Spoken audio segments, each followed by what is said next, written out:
Now, as the security operation continues in Kapedo to find the killers of the 21 police officers here in Nairobi, a prayer service is underway to honor them. KTN's Asha Mulu is at that service and now joins us by way of phone with an update. Asha, good afternoon. Maybe you can tell us what is happening now and who's in attendance. Afternoon, Betty.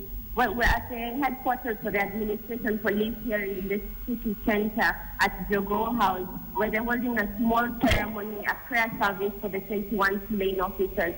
And we're expecting it to begin just in a few minutes. We're waiting for the guest of honor. IG David Kimai is expected to attend, as well as the Deputy Inspector General in charge of the administration police, that's Samuel Arati. So far, Betty, the mood is really somber as expected because this is a ceremony that's being attended by a lot of administration police officers. Most of them young recruits, just like the ones who lost their lives in Kapedo. So you can actually tell by their faces it's a really sad moment for them because it could have been any of them. They have a video with some candles and flowers. It's just a small prayer service to be fair with their police. Betty. Asha, are there any family members and have you been able to talk to them and what are they saying if you've been able to talk to them? Well, that's the most interesting thing about this event is that the family members were not invited. We spotted two family members, one from Molo and one from Tika, and they told us that they're representing Kevin Kiarie, the late Kevin Kiarie, and the late Joseph Kimani.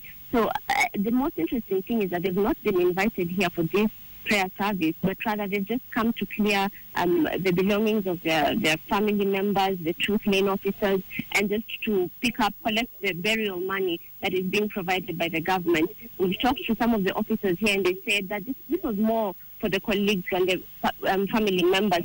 But Betty, it ignites some questions that have yet to be answered in terms of the welfare of police officers, and perhaps that's the reason why we're not seeing some of the family members attending this event, because they do have questions like why did they send a lot of young recruits without enough experienced officers to start an expedition, and most importantly, these officers gave a call of distress, and 30 hours later no one was responding. So perhaps maybe that's the reason why family members were left out of this event, but we're also waiting to see what the IG, David Sumayo, tells us and tells the other officers here concerning that unfortunate incident. Betty. Masha, maybe finally, apart from the welfare of police officers, which of course is a crucial issue to talk about, what other talking points do you think, the people who are invited, the guests, will be talking about? But you know how these events happen. It's very unlikely that we'll get tangible answers from this event because obviously the police are still investigating and they're also a bit shaky on answering questions of welfare and whether they're treating officers in the right way. They are honoring them in death, but the question is this just a knee-jerk reaction? Honored in death and their welfare not taken care of when they're still alive and still in service.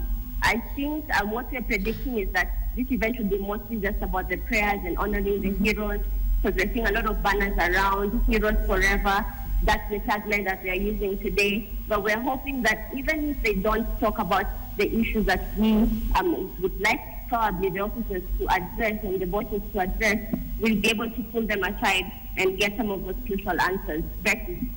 Asha Mulu, thank you very much for that update. She is at a prayer service that is set to honor the fallen soldiers who perished in Kapedo. And still on that story, the military operation to restore peace to the troubled area around Kapedo is ongoing. Our Ian Ofula has been there since the latest attack last Friday and now joins me on phone. Ian, what's the latest? It is good afternoon, Betty. It is now 5 days